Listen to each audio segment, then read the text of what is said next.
Bismillahir Rahmanir Rahim. This is the English translation of the Majlis of Hazrath Maulana Qamar Uzzaman Saheb Damat Barakatuhum, which took place on Tuesday, the 6th of Rabi'ul Awwal 1446, corresponding with the English date 10th of September 2024.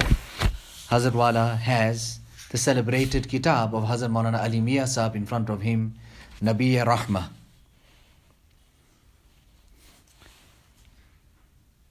Hazrat Khadija radiyallahu ta'ala anha's accepting Islam and her great contribution. From amongst the first individual that accepted Islam was Hazrat Khadija radiyallahu ta'ala anha. Due to her relationship with Rasulullah sallallahu alaihi wasallam as being her wife, she had the opportunity of making khidmat and that companionship and assisting him and helping him on different occasions. She always supported him in all his endeavors.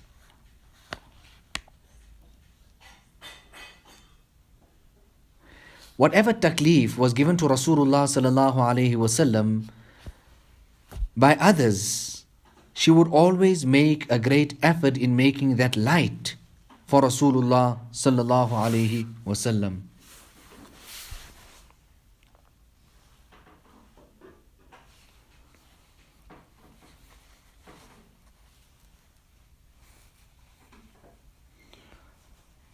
Hazrat Ali radiyallahu ta'ala an and Zayd ibn Haritha radiyallahu ta'ala an's Islam. Thereafter, Hazrat Ali radiyallahu ta'ala an accepts Islam, and at that time his age is merely 10. Before Islam, he would play in the lap of Rasulullah sallallahu alaihi wasallam.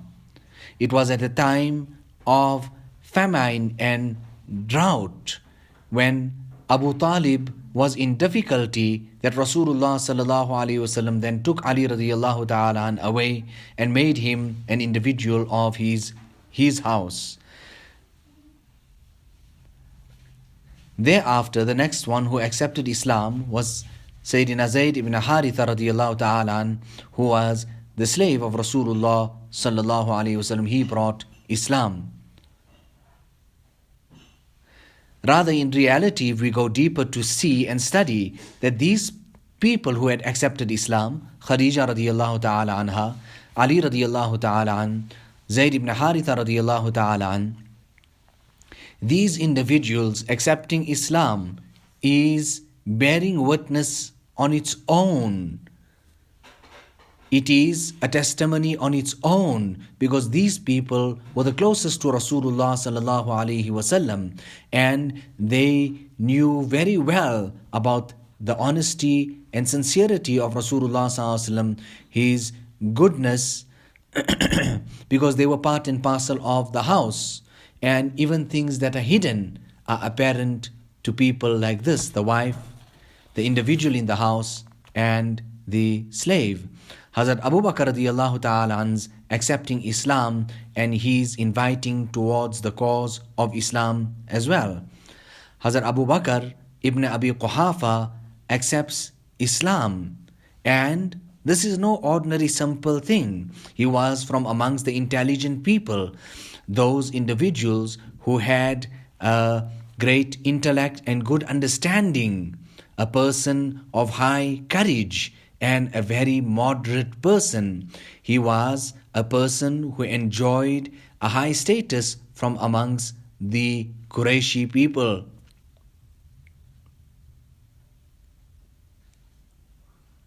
He also announced his Islam. He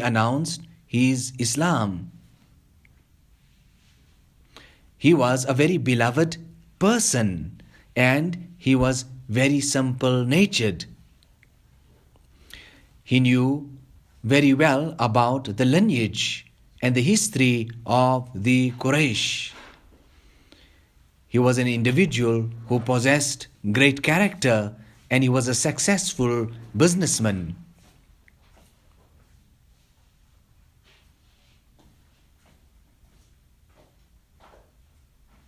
Therefore, the people who had confidence in him and the people that he knew and understood, the people who would come to him, he extended Islam to them. From the old people, he was the first person who accepted Islam. Due to his da'wat and his tabligh, many great individuals also came into the fold of Islam. Amongst them is Sayyidina Uthman ibn Affan, Sayyidina Zubair ibn al-Awwam, Sayyidina Abdul Rahman ibn Auf, Sayyidina Sa'ad ibn Abi Waqqas, Sayyidina Talha ibn Ubaidullah, who are worth mentioning.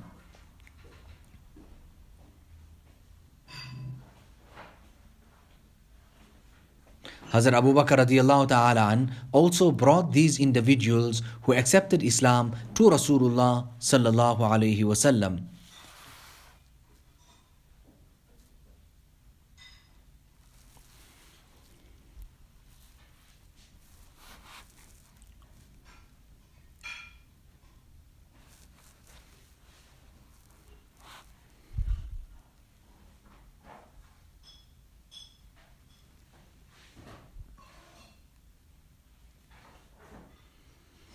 Thereafter, many other people also accepted Islam.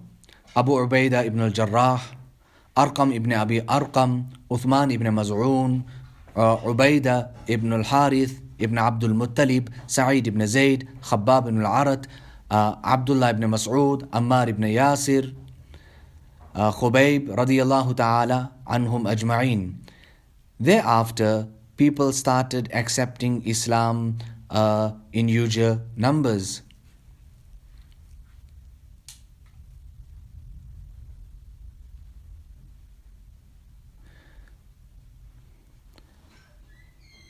Initially, Rasulullah sallallahu alaihi wasallam carried out da'wat and tabligh secretly and hiddenly, and in this manner 3 years passed. Thereafter, the hukam came from the side of Allah subhanahu wa ta'ala that Nabi sallallahu alayhi wasallam should carry this out openly. فَاصْدَعْ بِمَا تُؤْمَرْ وَأَعْرِضْ عَنِ الْمُشْرِكِينَ. Similarly, Nabi sallallahu alayhi wasallam was ordered, وَأَنذِرْ عَشِيرَتَكَ الْأَقْرَبِينَ. Warn your near and dear ones, your close relatives. وَخْفِضْ جَنَاحَكَ لِمَنِ اتَّبَعَكَ مِنَ الْمُؤْمِنِينَ. And lower your wing. Be compassionate and kind to those who follow you from amongst the Muslimin. Don't think that they are your slaves. Therefore, those people that are with you, you should always extend kindness to them. وَقُلْ إِنِّي أَنَا النَّذِيرُ الْمُبِينَ. It was after these type of ahkam and orders coming from the side of Allah subhanahu wa ta'ala that Nabi sallallahu alayhi wasallam climbed Mount Safa, and then he started calling out, Ya Sabaha, Ya Sabaha. Now, normally, this type of a calling would be called out when there was an imminent danger from the side of the enemy and when they were about to pounce and attack on the people. When the people heard this year, they all gathered at the foothills of Mount Safa, and those who could not manage to come, they sent representatives from their side. Nabi sallallahu alayhi wasallam went on to say, O Banu Abdul Muttalib, O Banu Fahr, O Banu Ka'b, if I had to tell you that behind this mountain there is an army standing here which is about to attack you, would you then believe me? Would you then believe me?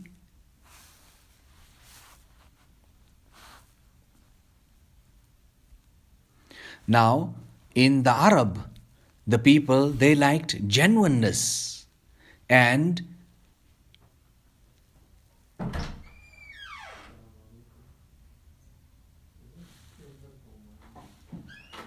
so Amanat Dari, Diyanat Dari, they seen all of this here from with Rasulullah sallallahu alaihi wasallam.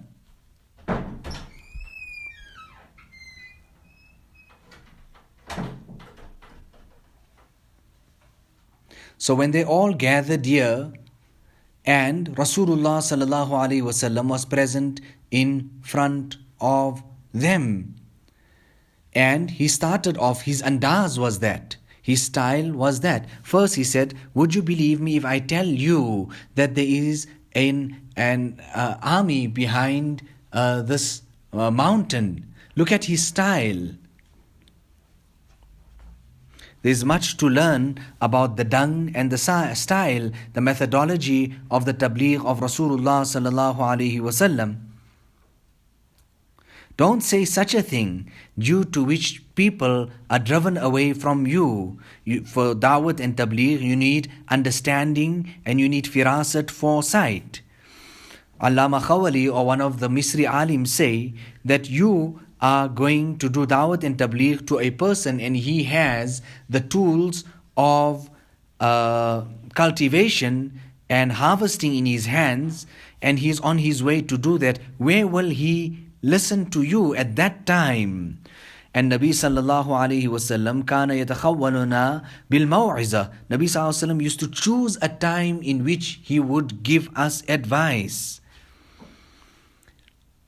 Nevertheless, Nabi sallallahu alayhi wasallam then gave them his message. He said to them, فَإِنِّي نَذِيرٌ لَكُمْ بَيْنَ يَدَيْ عَذَابٍ شَدِيدٍ. I am a warner to you regarding the punishment that is coming in front of you, meaning accept my message and you would be safe. In simple words, Nabi sallallahu alayhi wasallam was introducing the nubuwwat to these people, and the nubuwwat, the khasiyat of it is this year, about the hikmat in it and the balaghat, etc. When all of this was said, when Nabi sallallahu alaihi wasallam said that, the entire gathering was silent. At that time there, Abu Lahab stood up and he said that you have wasted our day. Is it this that you have called us for? Is it this that you have called us for? So like that, there are many examples that we can give about basirat, etc. So whatever we are doing, we should do it with this foresight. Now Allah Ta'ala give us the tawfiq and the hidayat of understanding and keeping in front of us the seerah, the beautiful life of Rasulullah sallallahu alaihi wasallam. Allah give us the tawfiq and the hidayat of walking this path of deen. Let us make dua. رَبَّنَا لَا تُزِغْ قُلُوبَنَا بَعْدَ إِذْ هَدَيْتَنَا وَهَبْ لَنَا مِن لَدُنْكَ رَحْمَةً إِنَّكَ أَنْتَ الْوَهَّابُ. In the true sense, may Allah Ta'ala make us Muslimin. And Allah Ta'ala bless us with the akhlaq nabawiyya, the sublime character and conduct of Rasulullah sallallahu alayhi wasallam. رَبَّنَا تَقَبَّلْ مِنَّا إِنَّكَ أَنْتَ السَّمِيعُ الْعَلِيمُ وَتُبْ عَلَيْنَا إِنَّكَ أَنْتَ التَّوَّابُ الرَّحِيمُ بِحُرْمَةِ سَيِّدِ النَّبِيِّ الْكَرِيمِ صلى الله عليه وسلم.